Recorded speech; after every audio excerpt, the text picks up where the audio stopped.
Habari zenu wote, mimi ni Dkt. Raghavendra Koshigi, mshauri mwandamizi, daktari bingwa wa upasuaji mdogo wa andrologia, urologia na mtaalamu wa tiba ya ngono katika hospitali za Apollo, Jubilee Hills, Hyderabad. Sasa nitawaelezea kuhusu uchunguzi wa shahawa na ni lini unahitaji kufanya kipimo hiki. Uchunguzi wa shahawa ni kipimo cha msingi katika tathmini ya utasa kwa wanaume. Kwa hiyo, kila mara wanandoa wanapopata shida ya utasa, tunaposema utasa ni pale ambapo wanakumbana na changamoto ya kupata mimba hata baada ya ndoa na kufanya ngono bila kinga, bado wanapata shida ya kupata ujauzito, hiyo inaitwa utasa. Kwa watu hao, tutafanya uchunguzi kwa mwanaume na mwanamke kwa wakati mmoja. Hapa ningependa kusisitiza jambo moja muhimu. Kwa hiyo, kila mara wanandoa wanapopata shida ya utasa, wanapaswa kufanya uchunguzi wote wawili kwa wakati mmoja bila kupotezeana muda. Na kipimo cha kwanza cha msingi kati ya hawa wawili ni kipimo cha shahawa, kwa sababu hiki ni kipimo rahisi, cha msingi na kisicho na maumivu ambacho kinaweza kusaidia hata katika matibabu ya mwanamke pia. Kila mara wanandoa wanapopata shida ya utasa, kipimo cha kwanza ni kumtembelea daktari wa andrologia na kufanya vipimo vya msingi. Kama kila kitu kiko sawa, unaweza pia kumtembelea mtaalamu wa afya ya uzazi wa mwanamke au mtaalamu wa utasa wa wanawake kwa wakati mmoja.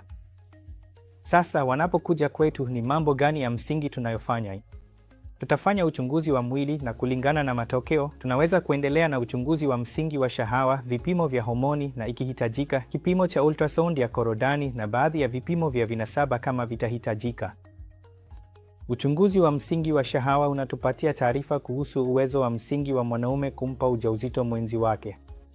Lakini kumbuka, huu ni uchunguzi wa awali tu na ni wa msingi ambao hautatupa taarifa kamili kuhusu uwezo wa kazi wa mbegu za kiume. Hata kama idadi ni nzuri, huenda mbegu hazifanyi kazi vizuri. Hiyo ndiyo sababu watu wanaweza kukumbana na changamoto za uzazi. Kwa hiyo, uchunguzi wa msingi wa shahawa unahusisha kukusanya sampuli, kuchunguza vigezo vya nje, kuangalia vigezo vya ndani kwa kutumia darubini na pia kutafuta kama kuna maambukizi kwenye shahawa. Kisha tutatoa matokeo ya ripoti ya uchunguzi wa shahawa. Hapo utaweza kuona kiasi cha shahawa, idadi ya mbegu, uwezo wa mbegu kusonga na umbo la mbegu. Haya ndiyo mambo ya msingi tutakayoyashughulikia kwenye ripoti ya uchunguzi wa shahawa wa msingi. Kulingana na ripoti zako za shahawa, huenda tukakuelekeza kwa uchunguzi zaidi na matibabu zaidi. Kwa watu ambao wanakumbana na matatizo haya ya shahawa au matatizo yanayoonekana kwenye uchunguzi wa shahawa, tutatafuta sababu zake.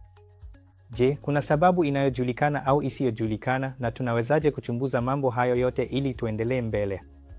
Kwa kifupi, uchunguzi wa shahawa ni kipimo cha msingi katika tathmini ya utasa wa mwanaume na ni kipimo cha kwanza kwa wanandoa, sio kwa mwanaume pekee, bali ni kipimo cha msingi na cha kwanza kwa wanandoa. Hivyo, kila unapokumbana na changamoto yoyote ya uzazi, nenda ukafanyiwe tathmini ya uzazi na hakikisha mambo ya msingi yamefanyika. Asante.